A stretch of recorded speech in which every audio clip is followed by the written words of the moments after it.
안녕하세요.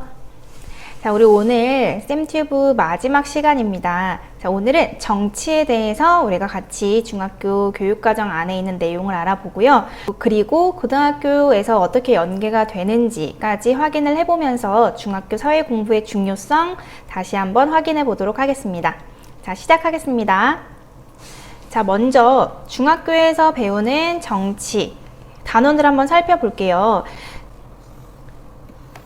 자, 사회 1 안에 있는 9단원, 10단원에서 자, 9단원에서는 민주주의 그리고 정치의 의미에 대해서 배우게 되고요. 그리고 10단원에서는 정치 과정으로 들어가서 더 세부적인 정치 과정에 대해서 우리가 확인하게 됩니다. 자, 그러니까 9단원에서는 정치가 무엇인지, 민주주의가 무엇인지에 대한 어떤 이론적인 내용을 확인을 한다면요. 10단원에서는 실질적인 정치 과정이 어떻게 이루어지는지에 초점을 두어서 우리가 배우게 됩니다. 자, 그리고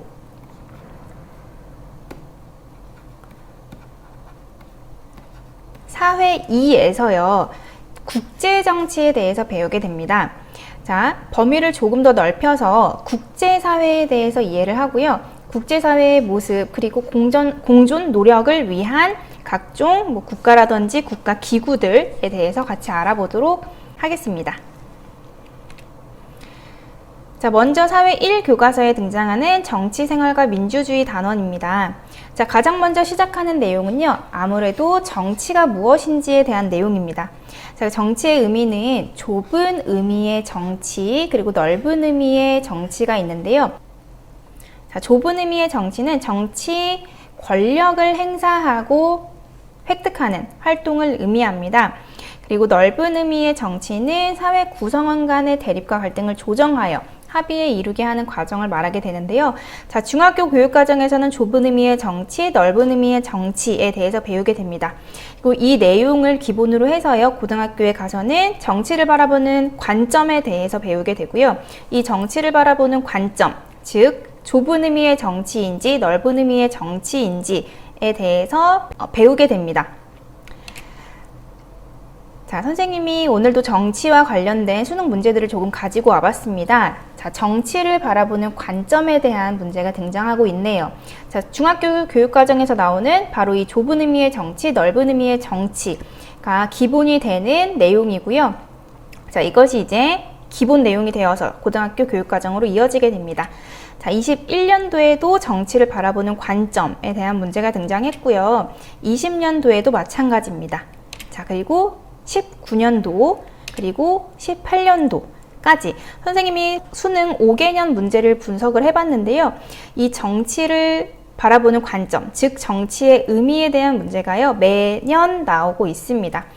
자, 그만큼 이 중학교 교육과정에서 등장하는 정치의 의미가요. 우리가 배우는 정치 그 영역 안에서 가장 기본적인 내용이 됩니다. 자, 그러니까 중학교 교육과정이 그만큼 중요하다라는 이야기를 하고 있습니다. 자, 그 다음으로 가면요. 민주정치의 발전이라는 소단원으로 들어가게 되거든요. 그래서 고대 아테네에서 시작되었던 민주정치, 그리고 근대로 들어와서의 민주정치의 모습, 그리고 현대 민주정치의 모습을 우리가 발전 과정을 통해서 학습하게 됩니다. 자, 이 민주정치 발전 과정에 대한 내용이 2020년 수능 문제에 등장하고 있습니다. 고대 아테네 민주정치, 근대 민주정치, 현대 민주정치 중 하나이다 라는 문제가 등장하고 있고요. 그러니까 중학교 1학년 교과서, 사회 1 교과서에 등장하는 바로 이 민주정치의 발전 부분이 얼마나 중요한 기본 내용인지 알 수 있습니다. 자, 2019년도에서도 민주정치의 발전 과정이 등장하고 있네요. 자, 2018년도에도 마찬가지로 고대 그리고 근대 민주정치에 대한 설명을 찾아보는 문제가 등장하기도 했었습니다. 자, 다음은 민주주의, 민주정치와 정부 형태에 대한 내용입니다. 자, 지금 보시는 화면이 교과서 텍스트를 선생님이 그대로 캡처해서 가지고 온 건데요. 자, 민주정치의 정부 형태는 전형적으로 의원 내각제 또는 대통령제라고 보아집니다. 그러니까 가장 대표적인 정부 형태고요. 우리는 이 안에서도 전형적인 의원 내각제와 대통령제 국가에 대한 설명을 배우게 됩니다. 자, 이 내용이 얼마나 기본적이고 중요한 내용이냐면요. 자, 고등학교 교육과정으로 쭉 이어지게 되고요. 조금 더 심화적인 내용을 배우게 되면서 22년도 수능 문제에 등장하고 있고요. 자, 21년도, 20년도, 19년도, 그리고 18년도. 자, 선생님이 5년치 수능 문제를 분석해 본다고 했는데요. 지금 매해에 이 민주정치 정부 형태인 의원 내각제와 대통령제에 대한 문제가 등장하는 것을 볼 수 있습니다. 자, 문제 보시면요. 정부 형태는 각각 전형적인 대통령제, 의원 내각제 중 하나이다 라는 표현이 등장하고 있고요. 사실 우리가 중학교 교육과정에 등장하는 의원 내각제와 대통령제 내용을 학습을 한 후에요. 웬만하면 풀 수 있는 문제들이 종종 등장하기도 합니다. 자, 그만큼 중학교에서 배우는 정치 내용이 굉장히 중요하다라는 부분 우리가 같이 확인해 보고 있고요. 자, 다음 단원으로 넘어가 볼게요. 자, 다음은 정치 과정 10단원인데요. 자, 이 부분에서 가장 중요한 내용은요, 정치 주체입니다. 자, 정치 과정에 참여하는 정치 주체에는 어떤 것들이 있냐면요. 자, 국가기관 있고요. 국가기관. 바로 정치 권력을 획득하고 행사하는 국회, 정부, 법원과 같은 국가기관이 있고요. 자, 그리고 정당이 있습니다. 그리고 이익집단, 그리고 시민단체, 언론. 이렇게 5가지의 정치 주체에 대해서 배우게 됩니다. 그리고 이 5개의 정치 주체는요, 약간의 성격들이 모두 다르게 되는데요. 이 부분들, 차이점과 공통점을 비교 분석하는 내용이 중학교 교육과정에서 다루어지고 있습니다. 자, 이 중요한 기본적인 내용은요, 고등학교 정치와 법 교과로 이어지게 되고요. 자, 22년도 수능 문제 한번 볼게요. 자, 정치 주체에 대한 설명입니다. 정당, 이익집단, 시민단체, 언론 중 하나이다. 자, 맞는 설명을 고르는 문제였고요. 21년도도 마찬가지입니다. 정당, 이익집단, 시민단체 중 하나에 해당하는 집단이다. 자, 그리고 20년도, 19년도, 18년도. 자, 마찬가지로 지금 매해 정치 수능 문제에 바로 이 정치 주체에 대한 내용이 등장하고 있다라고 볼 수 있습니다.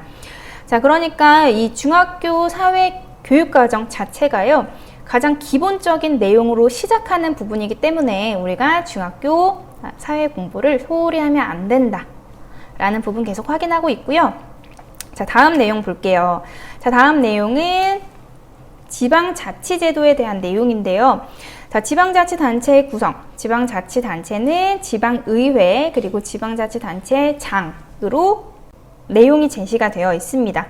중학교 사회교과서 안에 이렇게 중요한 내용이 있었는지 아마 몰랐을 거예요.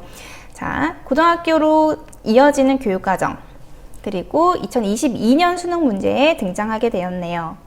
자, A와 B는 지방자치단체의 기관이다 등장했고요. 그리고 21년도에도요, 지방자치단체의 기관에 대한 문제가 등장했습니다. 자, 이처럼 중학교 교육과정 안에 있는 정치 내용이 굉장히 기본적인 내용, 우리가 반드시 알고 가야 되는 내용들로 이루어져 있고요. 자, 다음은 국제사회의 특성. 자, 이번에는 사회 2교과서로 갑니다. 자, 사회 2교과서에는 정치 단원이 한 단원 등장하는데요. 바로 이 단원입니다. 자, 국제사회의 특성은요. 자, 자국의 이익을 우선시하고 힘의 논리가 적용되고 있다. 자, 그리고 이러한 상황을 해결하기 위해서 국제법이나 국제기구, 세계 여론 등이 국가들의 행위에 일정한 제약을 주기 때문에 질서가 유지된다. 자, 그러니까 힘의 논리가 적용된다. 하지만 그 과정에서도 질서가 유지될 수 있는 다양한 조치들이 취해지고 있다. 입니다. 자, 이 부분에서요, 국제사회를 어떻게 바라보는지에 대한 관점이 나뉘어지게 되는데요. 그 부분을 고등학교에 가서 배우게 됩니다. 자, 그러니까 고등학교에 가서 배우게 되는 그 내용, 그 전에 더 기초적인 내용, 바로 중학교 사회 2 교과서에서 다뤄지고 있고요. 2021년 수능 문제를 한번 보시면요. 국제 관계를 바라보는 관점에 대한 설명을 찾는 문제가 나왔죠. 자, 20년도에도 마찬가지입니다. 국제사회를 바라보는 관점. 자, 현실주의와 자유주의라는 내용이 등장하게 되는데요. 자, 힘의 논리가 적용된다 라는 부분에 초점을 맞추면 현실주의가 되고요. 자, 그럼에도 불구하고 다양한 조치를 통해서 국가들이 이성적으로 판단하는 가운데 질서가 유지될 수 있다라고 보는 부분이 자유주의에 해당하는 내용입니다. 자, 그러니까 현실주의, 자유주의를 배우기 전에 우리가 국제사회의 특성에 대해서 중학교 사회에서 확실하게 배워두고 가야 되겠습니다. 자, 다음은 국제관계에 영향을 미치는 행위 주체들에 대한 내용이에요. 국제관계에 영향을 미친 행위 주체. 우선은 국가가 가장 중요한 행위 주체겠죠. 자, 그리고 국가 간의 해결이 불가능하거나 갈등이 너무 심해지는 경우에는 국제기구의 도움을 받기도 합니다. 자, 국제기구 안에는요, 정부 간 국제기구라고 해서요, 정부들, 그러니까 각 나라의 정부들이 참여하는 정부 간 국제기구가 있고요. 그리고 국제 비정부 기구라고 해서요, 국경을 넘어서 다양한 단체로 이루어져 있는 국제 비정부 기구가 있습니다. 자, 그리고 이 안에서요, 우리가 특히 중요하게 다뤄지는 내용이 바로 이 국제연합입니다. 자, 국제연합은 대표적인 정부 간 국제기구고요. 평화 유지와 국제협력 증진을 위해서 만들어진 정부 간 국제기구입니다. 자, 그리고 다국적 기업도 역시 국제관계에 영향을 미치는 행위 주체라고 볼 수 있는데요. 자, 한 나라의 본사가 있지만 여러 나라의 자회사와 공장을 설립하여 다양한 국가 안에서 교류하고 상호 의존성을 높이고 있는 그런 주체라고 볼 수 있습니다. 바로 이 국제관계에 대한 이해를 바탕으로 고등학교에 가서도 우리가 이 국제정치에 대해서 배우게 되는데요. 자, 22년도 수능 문제 볼게요. 자, A, B, C는요, 모두 국제연합의 주요 기관입니다. 자, 국제연합을 많이 중요하게 다루고 있는 부분을 볼 수 있죠. 자, 21년도도 볼게요. 국제연합에 대한 내용 다뤄지고 있고요. 20년도에는요, 국제연합의 주요 기관, 마찬가지로 국제연합에 대해서 중요하게 다루고 있습니다. 자, 2019년도에도 마찬가지네요. 국제연합이 그만큼 중요한 내용을 다루고 있는 기관인 것 같습니다. 자, 2018년도에는요, 자, 국가, 그리고 초국가적 행위체 중 하나이다 라고 해서요, 더 다양한 국가와 국제기구를 다루고 있는 국제관계에 영향을 미치는 행위 주체에 대해서 다루고 있습니다.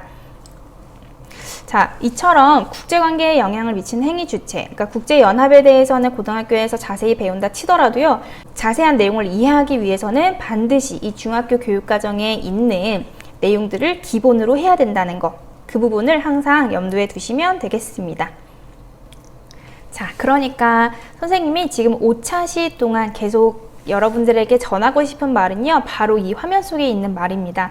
자, 사회공부 절대 수능을 위해서 고등학교 때부터 시작하면 안 되고요. 중학교 때부터 중학교 교육과정에 있는 내용에 충실을 하면 고등학교 가서 공부하기가 훨씬 쉬워질 거예요. 자, 중학교 때부터 우리 중요한 내용들 놓치지 말고 확실하게 알고 가는 것이 중요하겠습니다. 자, 오늘 선생님이 마련한 중간 코너가 있습니다.